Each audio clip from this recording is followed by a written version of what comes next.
Hi everybody. Since we're talking about audio in the classroom this week, I thought it was really important to revisit the tool Mote to show you a couple of other additional pieces that might be handy. Now I know we've talked about Mote in Google Docs and we've talked about it in terms of leaving feedback inside of Google Classroom when you're scoring feedback on an assignment. But I wanted to show you one other thing that might be helpful and could extend into really using Mote in any place that you need audio recordings. So if you remember, Mote is this icon in the upper right hand corner that's a purple and white M. When you click on this, and you can see I'm actually logged into my account, and I'll show you this activity in just a second.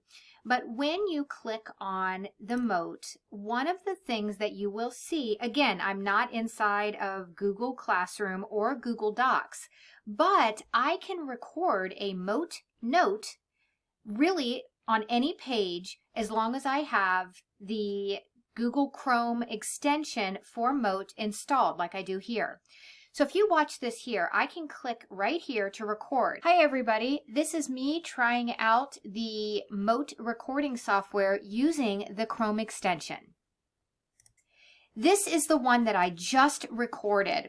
So I can actually click on this and I can make a couple changes to it. Hi everybody, this is me trying out the Mote record. Okay, if I needed to make any changes to the transcript, I can do that here.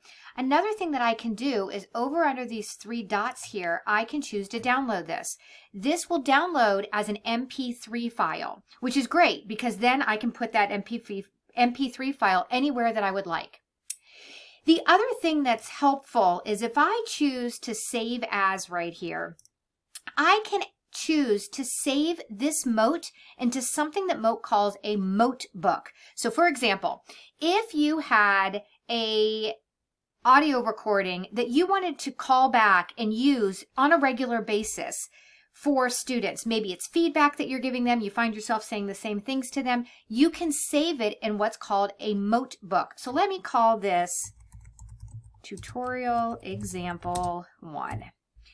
And I'm going to go ahead and hit save. Now, how do I access this Motebook so that I can come back to this at any time? What I need to do is when I open that Chrome extension, instead of just clicking to record, if I hold this down, just click and hold, it will pop up your Motebook. Do you see it there? Now there's my tutorial example that I just saved, and I can call this back up and I can then grab this and I can choose to copy a link. I can pull it into Google Classroom, I can embed it, and so on. So if I copy this link, it's going to copy a link to that audio file that then I can put anywhere I want. Now, since this mentioned Google Classroom, let me show you one last thing. Inside of Google Classroom, there are a couple of ways you could use Mote inside of that platform. So I have a couple of examples here. I have one where it's embedded directly into the announcement, and I have one where it's a link to an external page. Let me show you how to do that. Inside of Google Classroom, if I start a new announcement, you can see that I have a Mote icon right here where I can actually create a Mote announcement and it'll be placed directly inside of here. So let me show you. Hi everybody, this is an announcement inside of Google Classroom. This could be used to inform your students about upcoming assignments, activities, or events. Now if I post this, you can see it's directly inside of here. If I, for example, wanted to use that URL that we grabbed from our Motebook over up here, and held on, there's my tutorial 1 example. If I wanted to grab that URL and come back over to Google Classroom, I could submit it this way as well with a link.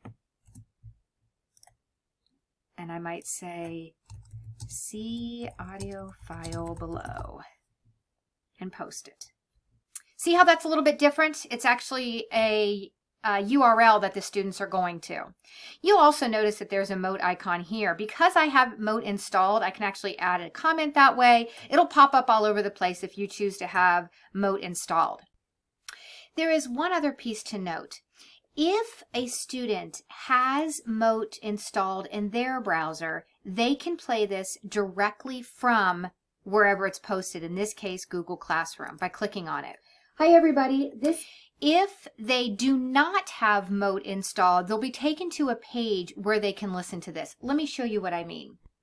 This is a student view of the same Google Classroom stream that we were just on.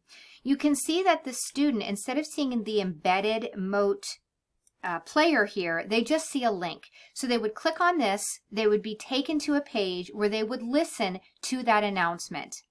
In this case, since it was an external URL, this is going to look similar or the same for a student that has Mote installed and one that doesn't. All they'll do is click on it and be taken to that same page. So it's worth noting that if the student does not have Mote installed, and you can see it's not up here in the window, then they will just see a link. If the student does have it installed, they'll see it embedded like we were just looking at on the Google Classroom page, like this right here. Those that are added as a URL, those will look the same for either student. So I just wanted to make sure it was understood that if a student has Mote installed or doesn't, those will look slightly different. Now, there's one last thing I want to show you. I was back on this page. I want to show you that once you use Mote, you can go to your My Activity area once you log on to your under the Mote page, and you'll be able to see all of the Motes that you have created. I'll refresh this.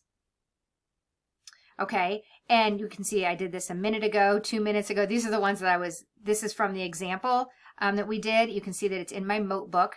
One of the things that you're able to tell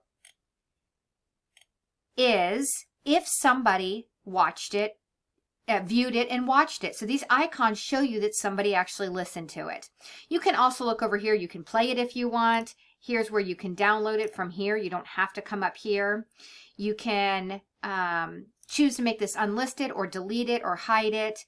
And you can also view the original content here if you chose to. And here's how you can share it. So while you may not always be on this page, you can certainly access these from here like I showed you. But you can also go to your activity page and see all the Motes you've created and make some changes to it as well. So I thought it was worthwhile to show you a little deeper what Mote can do for you so that if you choose to use it on a more regular basis, you're able to do that. Again, I'm in Chrome. I have the Chrome extension added here to my browser. By clicking here, you'll see a lot of these options. I just happen to be on Mote, but you certainly don't have to be. And you can record, you can get to your Motebook by holding that down and choosing which ones you want. And you can access your activity and your Motes within mote.com by logging in. I hope this helps.